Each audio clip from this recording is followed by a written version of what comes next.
안녕하세요. 이런 사연을 보내는 게 익숙치 않아 어디서부터 이야기를 시작해야 할지 모르겠네요. 저는 30대 변호사로 현재 결혼을 준비 중에 있습니다. 사실 저는 이전에 결혼까지 약속했던 오래 만난 여자친구와 파혼을 한 적이 있습니다. 당시에는 참담하고 속상해서 마음고생을 많이 했었죠. 이제 다시 결혼하려고 보니 문득 그때 일이 떠오르네요. 제게는 별로 유쾌한 이야기는 아니지만 새 출발하는 의미에서 모두 터놓고 가려고 합니다. 저는 대학에서 경영학을 전공하여 로스쿨을 졸업하고 현재는 변호사 일을 하고 있습니다. 여자친구는 대학 시절 소개팅으로 만나 상당히 오랫동안 교제했던 사람입니다. 경영대를 다니던 시기에 옆 학교 무용과에 다니던 여자친구를 만났죠. 고등학교 시절 대학 진학을 목표로 공부만 해왔던 저였기에 또래 친구들보다 연애 경험도 많지 않아 소개팅 자리가 쉽지 않았습니다. 거기다 무용과 학생이라는 말에 만나기 전부터 설렜던 것도 사실입니다. 떨리는 마음으로 소개팅 자리에 일찍 나가 기다리고 있는데 멀리서 빛이 나는 한 사람이 들어오더군요. 주위 학생들이 모두 돌아볼 정도로 미모가 출중했습니다. 어쩌다 저렇게 예쁜 분이랑 소개팅을 하게 되었는지 주선자 친구들 등에 업고 뛰고 싶은 심경이었습니다.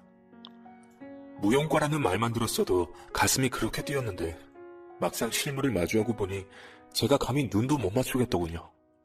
덜덜 떨리는 손을 애써 진정시키며 그렇게 소개팅을 시작했습니다. 안녕하세요. 권진아예요. 무용 전공하고 있어요. 예. 이준호입니다. 저는 경영 전공하고 있습니다. 와, 안 그래도 제가 경영학과 한번 만나보고 싶다고 그 친구한테 얘기했었거든요. 소개팅 많이 해보셨어요? 예? 아니요. 저는 신입생 때 몇 번 친구들이랑 여러 명이서 해본 거 말고 이런 1대1은 처음입니다. 어쩐지 긴장하신 게 너무 보여요. 편하게 하세요. 우리 동갑인데 말 놓을까?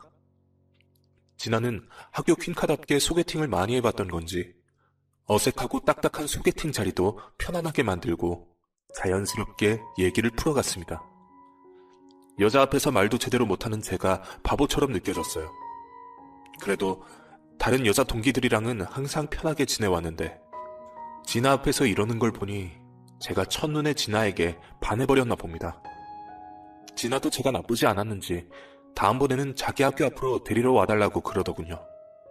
그렇게 두 번째 만남까지 자연스럽게 잡게 되었고 저희는 연인 사이가 되었습니다. 100일을 넘기고 여러 달 만나다 보니 여자친구와 저는 미래에 대한 이야기도 많이 나눴습니다. 나는 무용 너무 좋아. 무용 말고 다른 꿈은 꿔본 적도 없어. 졸업하고도 이 일 계속 하고 싶거든. 물론 이쪽 바닥 잘 아니까 쉬운 일 아니라는 건 알지만 그래도 무용일 하고 싶어. 준호, 너는 졸업하면 어쩔 거야? 전공으로 취직할 거야? 아니면 대학원? 내가 말 안 했었나? 나 로스쿨 갈까 생각 중이야. 뭐 아직 고민 중이긴 한데 큰 변수 없으면 그렇게 될 것 같네. 원래 내 어릴 적 꿈이 변호사였거든. 미대에서 변호사가 나오는데 그게 엄청 멋있더라고. 나중에 졸업하고 서로 꿈 꼭 이뤘으면 좋겠다. 그치? 그래. 나도 공부 열심히 해서 꼭 변호사 될 테니까 너도 꼭 대단한 무용수 돼서 나중에 방송도 나오고 막 그러자. 그때는 겨우 반년 남짓 만난 사이였으니 미래를 얘기하면서도 서로 꿈에 대해서만 얘기했었지 딱히 여자친구와 결혼까지 생각했던 것은 아니었습니다. 물론 이렇게 예쁘고 착한 여자친구와 결혼을 한다면 행복하겠지만 당시 겨우 20대 초반이던 저희 나이에 결혼이란 건 한참 먼 이야기 같았거든요. 그렇게 저희가 서로 미래를 응원하며 만남을 이어간 지 반년이 넘어갔습니다. 그렇게 여자친구와 한참 행복했던 그때 제 최대의 고민은 바로 군대 문제였습니다. 대한민국 남자라면 반드시 오는 국방의 의무로 당장 입대가 몇 달 남지 않았거든요. 그런데 사귄 지 반년 된 여자친구를 두고 군대에 가려니 이걸 기다려달라 할 수도 없고 그렇다고 좋아하는 여자친구와 헤어질 수도 없고 참 고민이 많았습니다. 혹시나 제가 군대 간다고 하면 여자친구가 당장 헤어지자 할까봐 무서워서 선뜻 말도 꺼내지 못했죠. 진아가 군대 때문에 헤어지겠다고 해도 저는 할 말이 없으니까요. 한창 나이에 겨우 반년 만난 남자친구가 군대 2년 기다려달라 그런다고 그러마하는 여자가 어디 흔하겠습니까? 그리고 막상 기다려준다고 믿고 들어갔다가도 제대하기 전에 헤어지거나 제대하고 헤어지는 일이 더 많으니까 말이에요. 저는 여자친구와 매일같이 데이트를 하면서도 차마 그 말을 꺼내지 못하고 속만 태우고 있었습니다. 맛집을 가고 영화를 보면서도 제게 근심이 있으니 집중을 잘 못하겠더라고요. 그런데 그런 제 마음을 알았는지 여자친구가 먼저 말을 꺼내더군요. 준호야, 너 언제 말할 거야? 어? 뭐? 무슨 말? 너 나한테 할 말 있잖아. 아냐? 어떻게 알았어? 저번에 너 친구들이랑 만날 때 애들이 얘기하는 거 들었어. 내년에 너 군대 간다며? 언제 말하나 기다리고 있었는데 계속 말을 못하길래. 아, 그래. 말 못해서 미안해. 말하려고 했는데 어떻게 꺼내야 될지 모르겠더라고. 너한텐 미리 말했어야 하는데 미안해. 바보야. 빨리 말했어야지. 그래야 너 가기 전에 못 본 거 다 해보고 가지. 그때까지만 해도 저는 그 말이 얘가 나랑 군대 갈 때까지만 만나고 만나는 동안 못 해본 거 다 해보고 헤어지겠다는 소리구나 싶었습니다. 그 말에 속상해 풀죽어 있는 적에 진아가 말을 다시 이어서 하더군요. 너 설마 내가 너 군대 가면 헤어지자고 할까봐 그런 거야? 진짜? 준호 너는 그러고 싶어? 아니 나는 아닌데. 나는 당연히 아니지. 근데 2년을 네가 어떻게 기다려. 내가 염치가 있지 너한테 그런 부탁을 어떻게 해. 야, 우리가 그렇게 가벼운 사이야? 나 준호 너랑 오래 만나고 싶어. 근데 겨우 2년 못 기다리겠어? 우리 나중에 졸업해서도 계속 볼 거 아니야? 나는 그런 줄 알았는데. 진아는 인기도 많고 워낙 아쉬울 것 없는 친구라 저를 기다려주지 않을 거라 생각했는데 제가 우리 사이를 너무 가볍게 여겼나 봅니다. 진아가 그렇게 생각했냐며 섭섭하다 그러는데 제가 너무 미안하더라고요. 결국 진아는 저를 기다려주기로 하고 면회도 자주 오겠다며 군대 가기 전까지 많은 추억을 쌓자고 했습니다. 떠난다고 생각을 해서 그런지 그 시간이 정말 빨리 지나가더군요. 몇 달이 몇 주처럼 지나가 버리고 어느덧 제 입대 날이 다가왔습니다. 그렇게 훈련소 입소 날 저를 배웅하러 오신 부모님과 여자친구가 처음 만났습니다. 제 여자친구를 처음 보신 부모님은 진아가 참 예쁘고 예의 바르다며 좋아하셨어요. 저희 부모님에게 잘하는 모습을 보니 진아가 더 좋아졌습니다. 여자친구가 떨어져 있을 생각을 하니 발이 안 떨어졌습니다. 진아가 제게 매일 전화하고 편지하겠다며 마지막 인사를 나누고 저는 입대를 하게 되었습니다. 훈련을 받으며 여자친구 생각을 했습니다. 힘든 군 생활을 버티게 해준 힘이었습니다. 진아는 약속처럼 전화도 자주 하고 편지도 매일 써주며 제게 간식도 보내주고 군대에서 여자친구를 그리워하는 저를 많이 챙겨줬습니다. 군대에 가니 거기서 여자친구와 헤어지는 사람들이 많더라고요.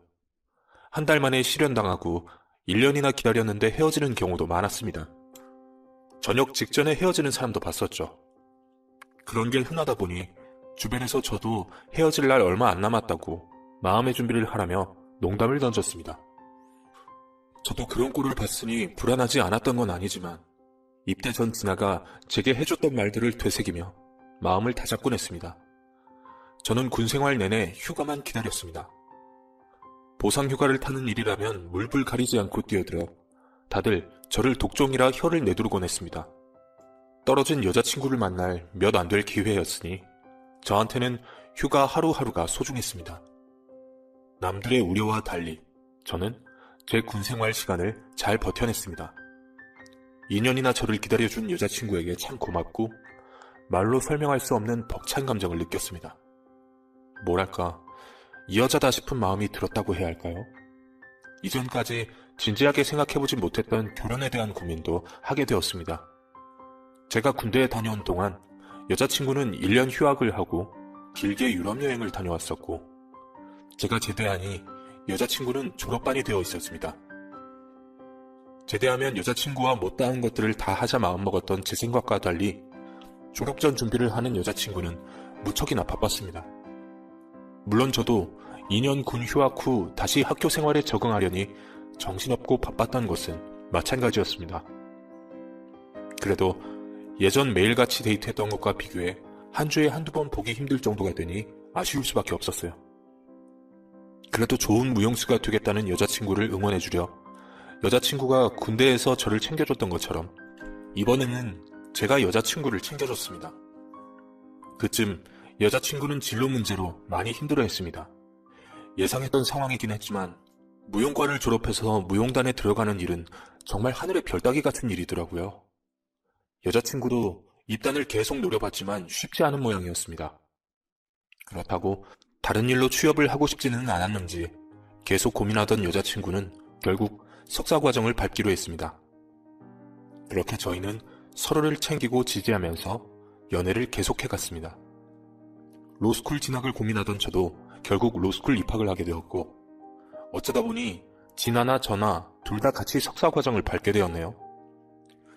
만남을 계속하다 보니 언젠가부터 서로 당연히 결혼할 거라 생각했던 것 같습니다. 오래 만나다 보니 서로 부모님을 뵐 일이 종종 있더라고요. 진아는 제 입된 날 이미 부모님을 먼저 뵈었었고, 저도 여자친구 공연을 따라다니다 보니 그 자리에서 자연스럽게 진아네 부모님을 뵙게 되었습니다. 서로 진지하게 만나고 있다는 것을 아셔서 서로 부모님들도 각자의 연인을 많이 반겨주셨습니다. 그 해는 진아에게 참 힘든 해였습니다. 사이 좋으신 줄 알았던 부모님이 이혼을 하게 되셨습니다. 새벽녘 제게 울며 전화를 걸어온 여자친구를 달래려 무척 고생했던 기억이 있습니다. 진아도 부모님 사이의 간극을 눈치채지 못했던 모양입니다. 갑작스러운 부모님의 이혼으로 진아가 참 많이도 좋아했던 아버님은 집을 나가게 되셨고, 진아는 어머니와 지내게 되었습니다. 워낙 부모님을 좋아하던 진아였기에 부모님의 이혼이 상당히 충격적이었던 모양입니다.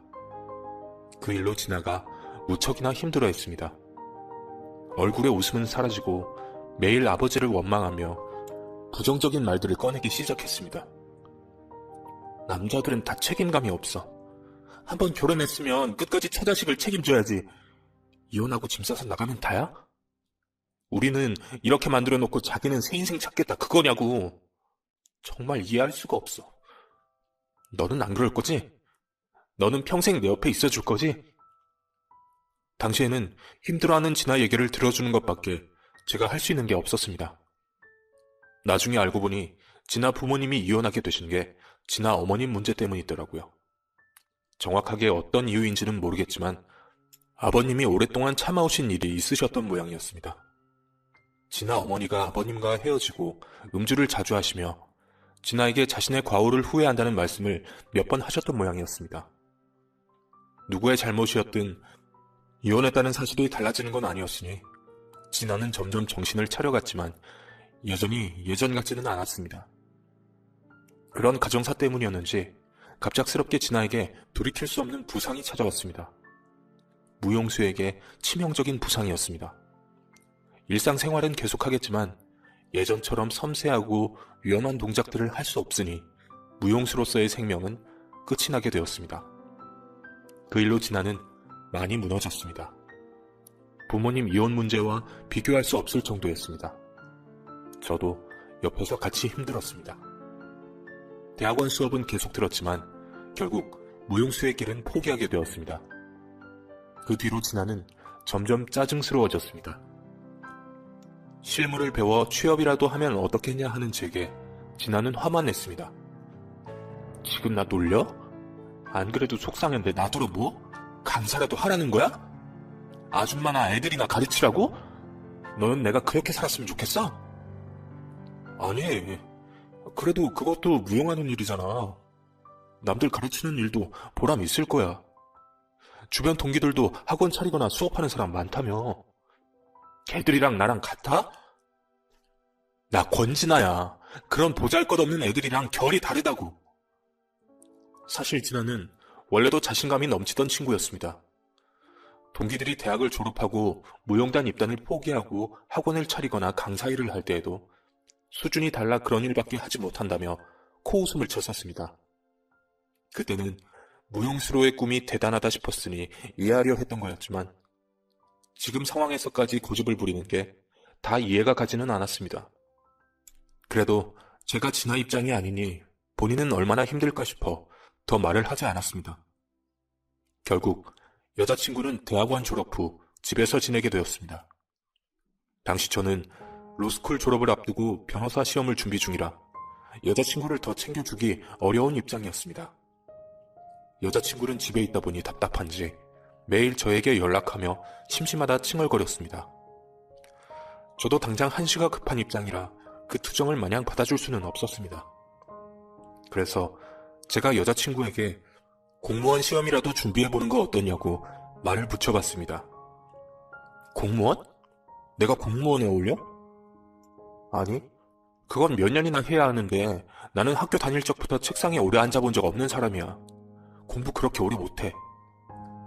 이제 몸매 신경 써야 할 일도 없잖아.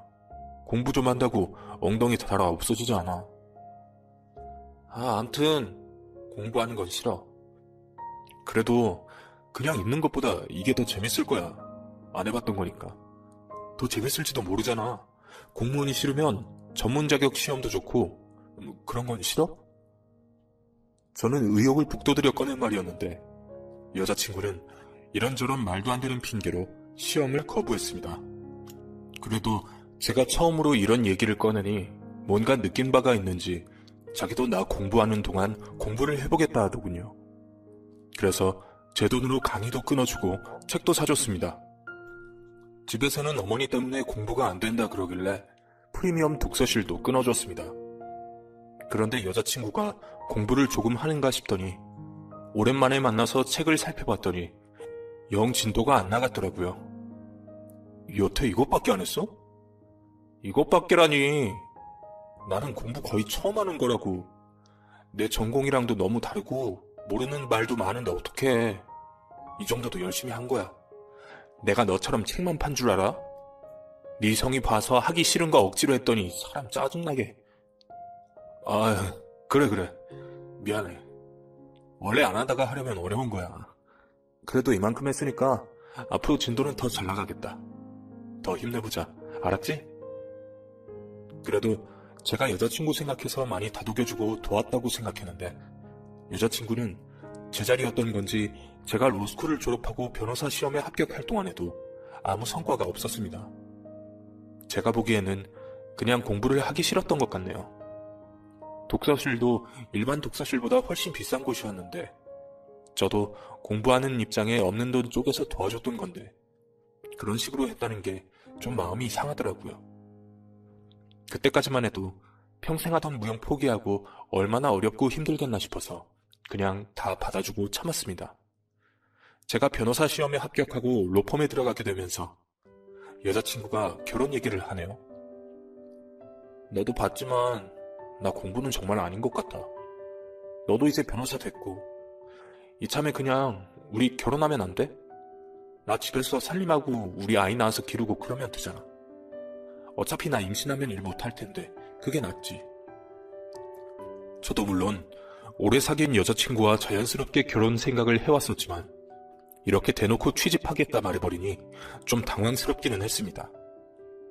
당시에 제 입장은 여자친구가 정말 뭐를 해낸다기보다 다시 삶의 의욕을 가지고 작은 것이라도 실천을 좀 해봤으면 좋겠다고 생각했던 거였어요.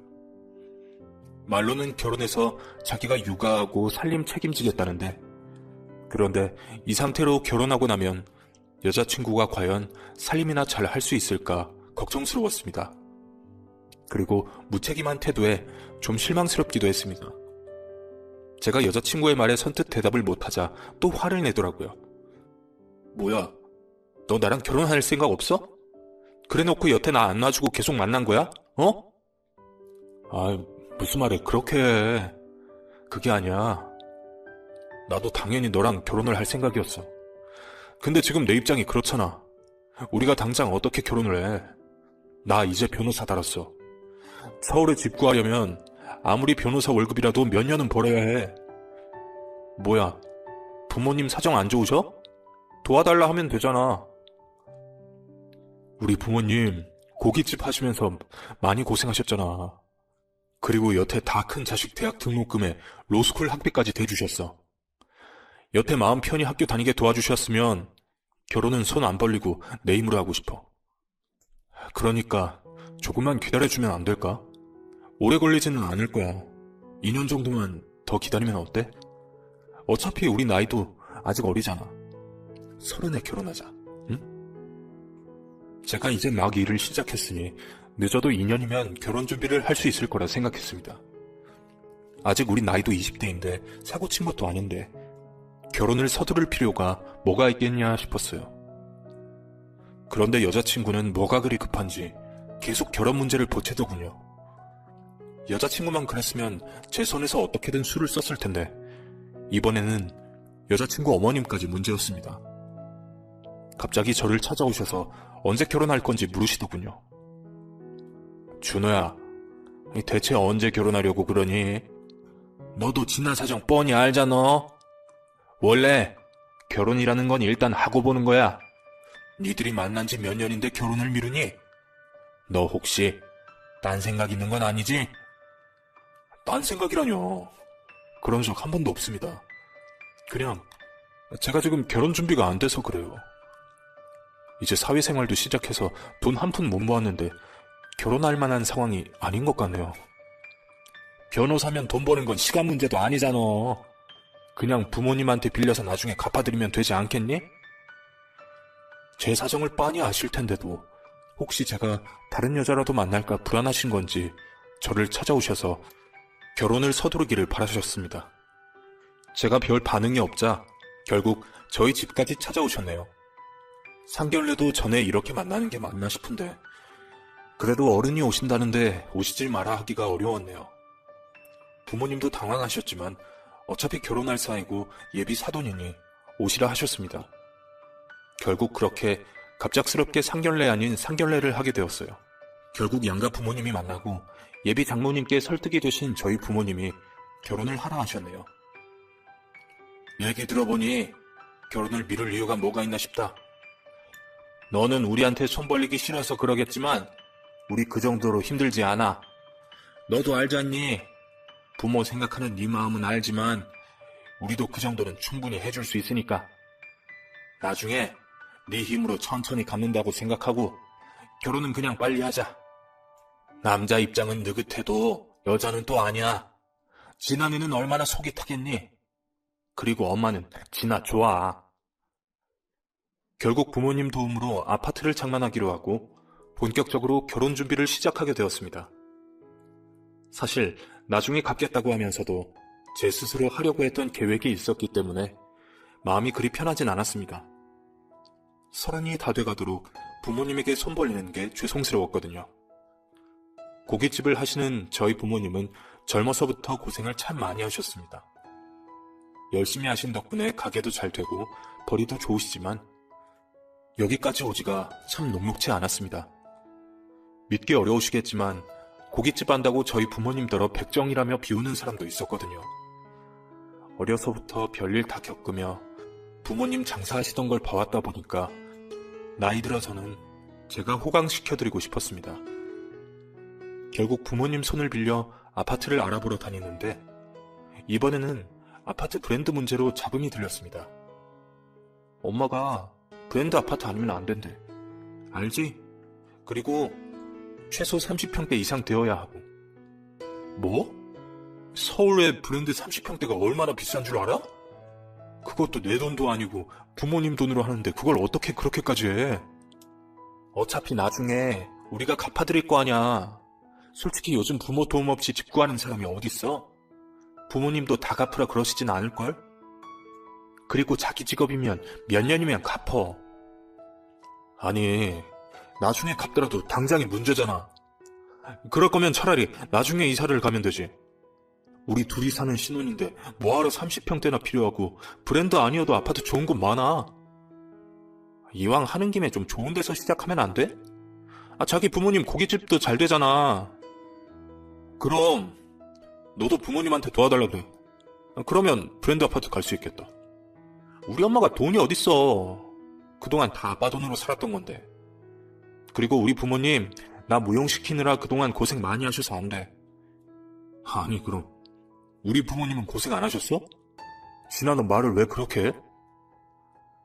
벌써부터 싸우게 될 줄은 몰랐는데 결혼 약속하고서 겨우 아파트 브랜드 문제로 싸우게 되다니 황당하더라고요.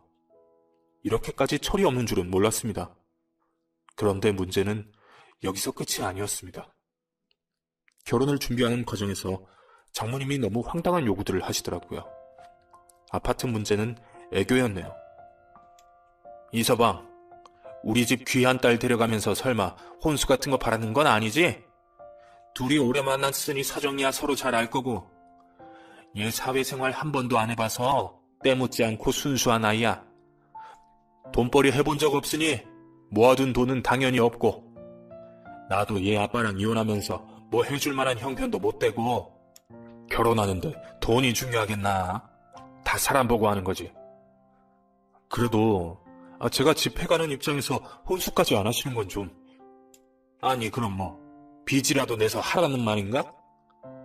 그런 말은 아니지만 그래도 몇천 안 되는 혼수까지 저더러 하라고 그러시는 건 아닌 것 같습니다. 이 얘기는 못 들은 걸로 하겠습니다. 딸 팔아 장사하는 것도 아닌데 집에 혼수에 맨몸으로 시집 보내겠다는 장모님 태도가 이해에 가지 않더군요.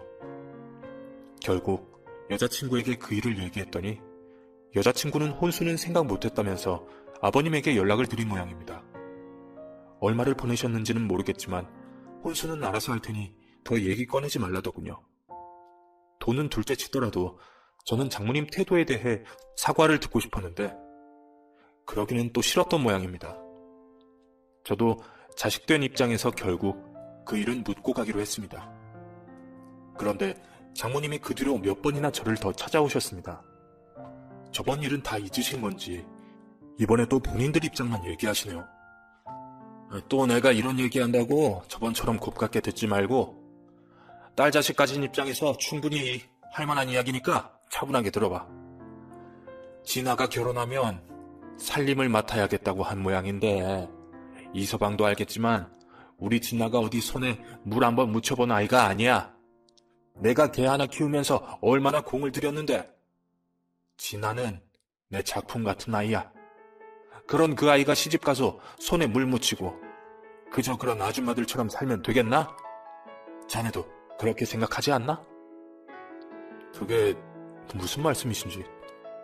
그럼 진아는 집에서 뭘 합니까?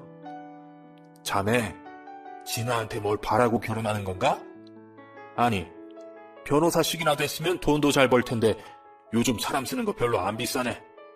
물론 진아도 어쩔 수 없이 살림을 하겠지만 화장실 청소나 그런 자질구레한 거는 시키지 말라는 거야. 그리고 결혼하면 바로 애 갖겠다는데 애 보는 사람이 집안일 신경 쓸 틈이 어딨어. 나도 가끔 가서 도와줄 테니까 일주일에 한 번씩 사람 쓰고 진아 굳은 일은 시키지 말라는 말이야. 그건 저희가 결혼하고 알아서 할 문제 같습니다. 염려하실 만큼 고생할 일은 없을 겁니다. 그래봤자 집안일인데요. 그리고 혹시나 해서 하는 말인데 내가 아들이 없어봐서 모르지만 아들 가진 여자들은 왜 그렇게 시자 노릇을 못해서 안달인지 몰라. 물론 자네 어머니가 그런다는 건 아니지만 시댁이라는 게 친정 같을 수는 없는 거거든. 아무리 잘해주신다 해도 시자는 시자야. 우리 진아가 시댁이 얼마나 어렵고 불편하겠어. 물론 안 싸더니 시집살이 시키실 분은 아닌 것 같다만 그래도 자네가 중간에서 역할을 잘 하라고. 저희 부모님 그러실 분들 아니세요. 보셔서 알겠지만 순하고 착하신 분들입니다. 저 결혼하고도 둘이 잘 살면 그만이라는 분들이세요. 그래 물론 알지만 사람 속이라는 게 모르는 거니까. 그리고 신혼집은 웬만하면 우리 집 근처로 구해. 그래야 내가 자주 가서 살림도 봐주고 나중에 애도 봐주고 그럴 것 아니겠어? 괜히 시댁 근처로 신혼집 구하면 갈등만 깊어져요. 시댁은 웬만하면 안 보고 사는 게 좋아. 아무리 시집살이 문제가 많고 딸 시집 보내는 어머니 입장에 걱정이 많으실 건 알겠지만 무슨 우리 집에서 며느리 잡을 것처럼 지레 겁을 먹고 저런 소리까지 하시는 걸 들으니 기분이 좋지 않더라고요. 거기다가 결혼 전부터 이러시는 걸 보면 진아가 시집살이 걱정할 게 아니라 제가 처가살이 걱정해야 할 판이었습니다. 그래도 저는 그때까지만 해도 예의를 지키려고 무던히 애썼습니다. 결국 결혼이야 저희 둘이 하는 거고 결혼 전에 이 말 저 말 하셔도 저희만 잘하면 될 거라 생각했습니다. 그래도 장모님이 너무 관여를 많이 하시고 걱정이 많으신 것 같아 여자친구에게 말을 했습니다. 진아, 네가 장모님한테 말씀 좀 잘 들어봐. 자꾸 나 찾아오셔서 이거 말고 저거 말고 듣는 나도 참 당황스럽고 그렇네. 우리 부모님이 어떻게라도 할 것처럼 말씀하시는 것도 그렇고 적당히 하셨으면 좋겠어. 우리 엄마가 하나뿐인 딸 시집 보내려니 얼마나 걱정이 많겠어. 자기는 여자 입장 안 돼봐서 몰라. 아무리 자기 자식한테 착하고 좋은 부모님이어도 며느리한테는 아닐걸? 그리고 엄마도 이혼까지 한 입장에서 남자가 믿음이 잘 가겠어. 이럴수록 자기가 잘해야 점수를 따지. 그냥 맞습니다 하고 들어주면 안 돼? 아니, 그럼 우리 부모님 가지고 그러시는 것까지 참으라는 거야? 우리가 뭔 죄 졌어? 그래도 부모님 일이니까 저도 여자친구에게 어렵게 말을 꺼냈던 거였는데 제 편을 들어줄 줄 알았던 여자친구가 끝까지 자기 엄마 편만 드네요. 그게 왜 그렇게 얄미웠는지 모르겠습니다. 우리가 짧은 시간 만났던 게 아니라 나름의 신뢰와 관계가 있어서 그렇게 생각하고 싶진 않았지만 말만 들어보면 마치 변호사 남편에게 맨몸으로 취집을 오겠다는 소리밖에 안 되더라고요. 여자친구는 정말 제가 믿을 구석이었던 건지 결혼 준비를 하면서 점점 더 게을러지고 살이 쪄갔습니다. 뭘 정하고 찾으러 가야 할 때에도 매사 귀찮다며 저를 시키곤 했어요. 그런 모습들을 보고 있자니 점점 여자친구에 대한 실망도 커지고 신뢰가 깨져가더군요. 그렇게 잦은 다툼과 불통으로 조금씩 제 마음이 흔들리기 시작하는데 결국 제 결정에 쐐기를 당기는 일이 벌어지고 말았습니다. 결혼 준비 과정에서 부모님끼리 통화를 몇 번 하시면서 장모님이 부모님 가게로 한번 들르겠다 하셨답니다. 저희 부모님은 예비 사돈댁이니 언제든 오시면 식사 대접 한번 하겠다고 하셨겠죠. 그러면 보통 2, 3인이나 기껏해야 4인 손님을 생각하지 않겠습니까? 아무리 가족들 사이라고 해도 사돈이 얼마나 어렵습니까? 게다가 한우집이니까 가격도 만만치 않을 테니까요. 그런데 장모님이 일가 친척을 다 끌고 오셨는지 우르르 몰려와 400만원치를 먹고는 말도 없이 나가버렸답니다. 상식적으로 생각하면 사돈들 가게에 와서 400만원치 대접을 받고 갈 수 있겠습니까? 저희 부모님 좋은 고기 싸게 파시느라 마진도 많이 안 남기시는데 그걸 그냥 드리면 손해가 이만저만이 아닙니다. 그런 상황에 저희 어머니가 당황하셔서 발을 동동 구르며 저한테 전화를 하셨더군요. 준호야, 우리 사돈이 우리 가게 와서 400만원치 먹고 그냥 가버렸다. 이걸 어쩌니? 네 아버지 알면 난리 날 건데. 아유, 세상에. 심지어 나한테 인사도 안 하고 가서 그냥 간 줄도 몰랐어. 친척들인지 친구들인지 우르르 들어와서 룸을 2개나 써서 단체 손님도 못 받았는데 이걸 어쩐다니. 이 말이 400이지 사돈 될 사람이라고 서비스 나간 것까지 계산하면 500도 넘겠다. 거의 도매가로 드린 건데. 아니, 아무리 사돈 가게라 그래도 이게 무슨 도둑 신보이니? 너 이 결혼 정말 괜찮겠니? 예? 400만원이요? 아니, 몇 명이 왔길래 400이나 나와요? 일단 진정하시고 제가 알아볼게요. 걱정하지 마세요. 어머니의 우려 섞인 말씀에 저도 이성을 잃어버렸습니다. 장모 될 사람에게 400만이 아까워서 그러는 게 아닙니다. 차라리 저한테 말씀을 하셨더라면 제 돈으로 대접할 의향도 있습니다. 그런데 무슨 도둑도 아니고 남의 호의에 저런 식으로 도둑놈처럼 굴면 어쩌자는 건가 싶더군요. 결국 제 인내심이 끝이 났습니다. 그동안 장모님이나 여자친구가 결혼 준비 과정에서 했던 억지 요구들과 우리 부모님에게까지 이런 식으로 나오는 것을 보니 결혼해도 어떻게 지낼지 뻔하더군요. 남의 집안 얘기라 제가 함부로 말할 수는 없겠지만 아버님이 왜 이혼을 결심하셨는지 알 것도 같았습니다. 결국 저는 파혼할 결심으로 여자친구에게 전화를 걸었습니다. 진아, 너 장모님이 부모님 가게 가셔서 어쩌셨는지 들었어? 아, 엄마가 친구분들이랑 개모임 하셨다나 봐. 근데 서비스가 너무 별로였다 그러시더라. 어머님 신경 좀 써주시지. 너무하시네. 뭐? 너 알고 있었어? 얼마가 나왔는지도 알아? 이거 무전 취식이야. 범죄라고. 무슨 말을 또 그렇게 해. 그럼 우리 엄마가 도둑이라는 거야, 뭐야? 너 진짜 너무한다. 뭐 얼마 나왔다고 사람을 도둑 취급이야, 너? 미쳤어? 너는 한 달에 400 벌 수는 있어? 40만 원도 못 버는 게 400이 우스워? 지금 돈이 문제인 것 같아? 너나 너희 엄마 신보가 고약해서 화가 나는 거야. 아무리 사돈이 우습고 우리 집안이 만만해도 그렇지. 어떻게 이런 식으로 해? 결혼할 사이라 생각하니까 막 나가 또 두겠다 싶은 거야? 그래? 그럼 다시 생각해야 할 거야. 나 너랑 결혼 안 할 거고 이 일 그냥 안 넘어가.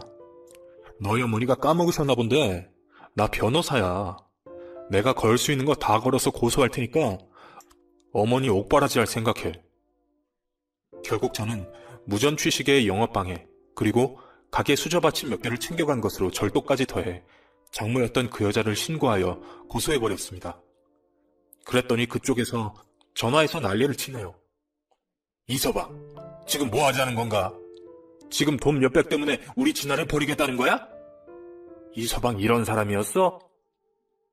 지금 이 일이 돈 몇백 때문에 생긴 걸로 보이세요? 그쪽 집안 거지근성이 해도 해도 너무해서 손절하는 겁니다. 저 그냥 백수 따님이랑 결혼 안 갈 테니 그렇게 귀한 따님 평생 끼고 사세요. 그럼 경찰서에서 뵙죠. 살면서 평생 경찰서 근처도 못 가봤을 텐데 경찰서 불려나와 조사를 받으니 무섭긴 했던 건지 그 전까지 전화로 저한테 고래고래 소리를 지르던 모녀가 순식간에 조용해지네요. 이서방, 내가 잘못했네. 내가 사돈 댁에 아주 큰 실수를 했어. 내가 정말 염치가 없네. 파혼이라니 우리 딸애는 잘못한 거 없잖아. 응? 그동안 내가 자네한테 했던 얘기들도 다 잊어주게. 그게 다 내 욕심이었어. 나도 남편이랑 이혼하고 보니까 내 딸은 잘 살기를 바라서 자꾸 욕심이 나서 그랬던 거야. 이런 것도 이해 못하나? 어? 이해요? 제가 여태 이해해드렸던 거 모르시겠습니까? 저 진아한테 할 만큼 했습니다. 따님도 결국 어머님과 같은 생각이신 것 같은데 제가 이 결혼을 왜 해야 하는지 모르겠습니다. 이제 제 인내는 여기서 끝났네요. 그 집만큼이나 저희 부모님도 저 키우느라 고생 많이 하셨고 우리 집이 제 결혼 때문에 이런 일 겪어야 할 이유가 없네요. 제 말이 끝나자 파혼 못한다 배째라던 여자친구가 제게 조용히 파혼할 테니 어머니 일은 합의하자며 합의를 요구했습니다.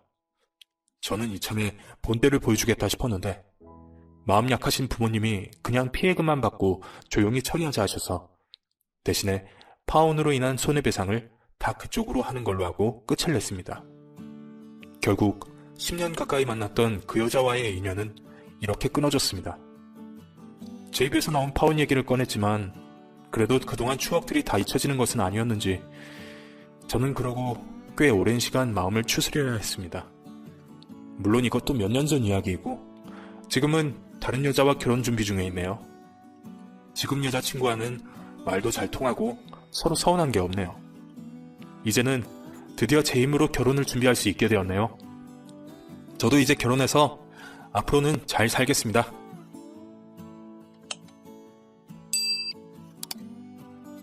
저는 29살이고 예비 신랑은 31살입니다. 현재 만난 지 2년 정도 되었습니다. 예전에 제가 독서실에서 알바를 하는데 꼭 목요일에 오는 남자가 있었습니다. 그 사람이 바로 지금 결혼까지 생각하게 된 얘랑이었습니다.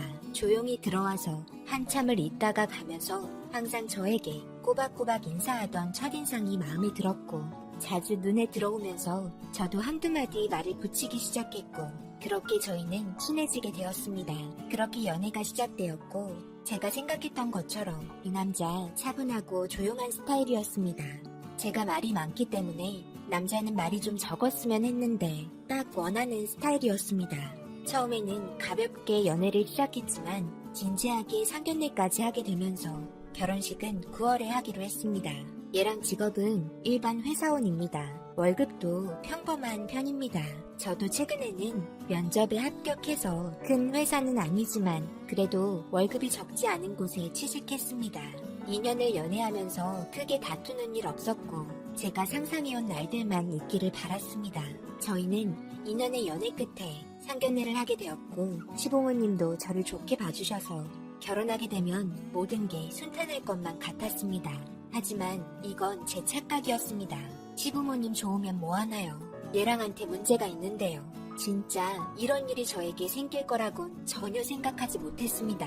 항상 목요일만 되면 유독 연락이 잘 안 되거나 아예 연락을 할 수 없어서 도대체 뭐하냐고 물어봤지만 그냥 이런저런 핑계를 대는 것 같았을 뿐 정확하게 어떤 볼일을 보는지 저에게 알려주지 않더라고요. 그래서 이 문제로 최근에 많이 다투게 되었습니다.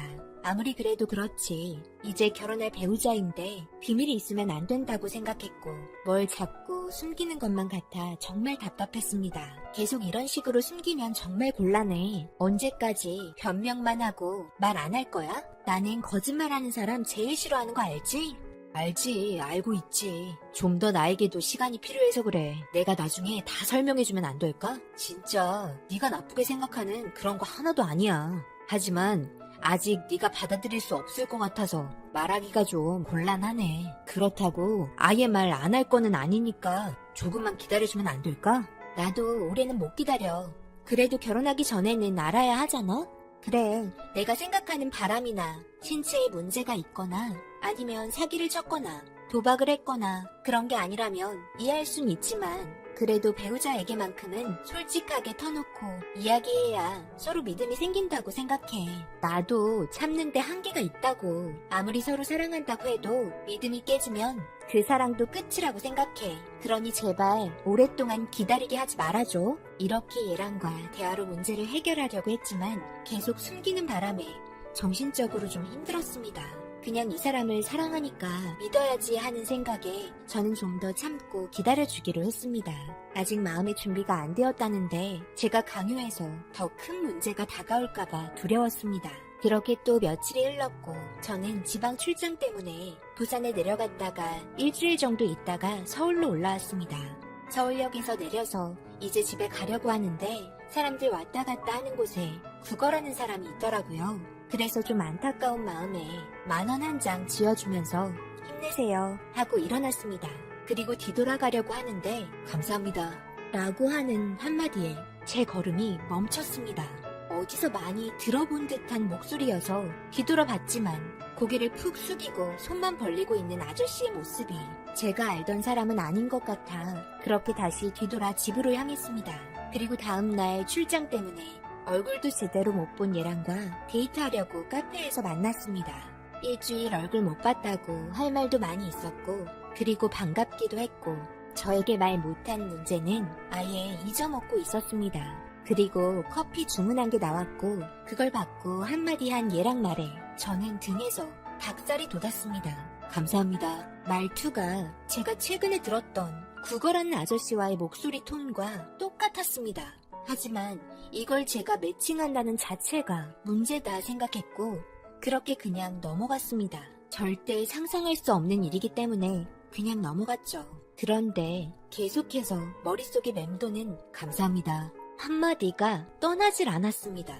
그렇게 시간이 지나고 제 머릿속에서 맴돌던 말은 사라졌고 별 문제 없이 하루하루 지나갔습니다. 그리고 이번에 제가 포항에 출장이 잡혀서 또 일주일을 다녀와야 했고 그렇게 일을 마치고 서울로 복귀했습니다. 서울역에서 나와서 집으로 향하려고 택시를 타려 했는데 제가 업무 전화 통화 때문에 전혀 신경 못 썼던 국어라는 아저씨가 갑자기 생각이 나서 뒤돌아 봤는데 역시나 국어라고 있길래 다시 가까이 가서 10,000원을 쥐어주면서 힘내세요 한마디 하고 뒤돌았습니다. 그런데 다시 들려오는 감사합니다 라는 말에 저는 커피숍에서 느꼈던 닭살과 이번에는 심장까지 쿵쾅거리면서 제 등에는 식은땀까지 흐르게 되었습니다. 진짜 설마 아니겠지 하는 마음에 뒤돌아 다시 10,000원을 쥐어주니 덥석 봤더니 감사합니다 라고 말하자 제가 국어라는 아저씨 손을 꽉 잡아버렸습니다. 순간 당황했는지 고개를 숙이고 있던 남자가 고개를 들자 저는 순간 서로 눈이 마주친 상태에서 정적이 흘렀고 너무 충격적인 상황을 겪게 되어서 몸이 굳어버렸습니다. 저를 본 얘랑도 너무 놀라 당황했는지 재빨리 고개를 숙이고는 구걸했던 돈을 챙겨 일어나서 도망가려고 하자 비틀거리며 정신 부여잡고 얘랑 붙잡았습니다. 제 얼굴을 보지 못하고 땅만 쳐다보면서 저를 뿌리치려 하자 제가 서울역에서 큰 소리 치면서 지금 뭐 하는 거야? 네가 여기서 왜 구걸을 하고 있는 거야? 말 좀 해봐.